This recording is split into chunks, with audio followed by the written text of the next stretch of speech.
हरे कृष्ण.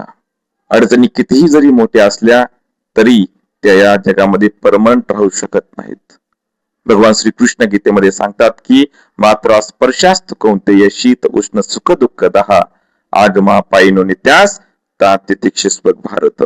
हे अर्जुना, सुख येतात आणि जातात, दुःख येतात आणि जातात. या सुखाचा आणि दुःखाच्या फेरा चालू असतात. अगदी तशा पद्धतीनं अडचणी कितीही जरी मोठ्या असल्या तरी सुद्धा त्या परमनंट राहू शकत नाही.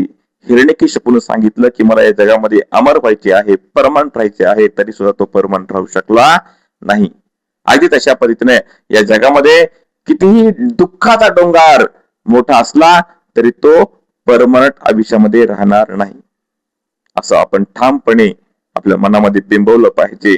आणि आपण त्या दुःखांना मेहनतीनं, धैर्यानं आणि सकारात्मक विचारांनी सामोरं गेलं पाहिजे. रात्र कितीही काळी आणि भयानक मोठी असली तरी सुद्धा सकाळ होतेच.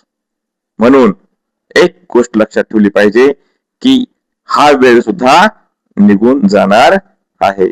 हरे कृष्ण कृष्ण कृष्ण हरे हरे, हरे राम राम राम हरे हरे.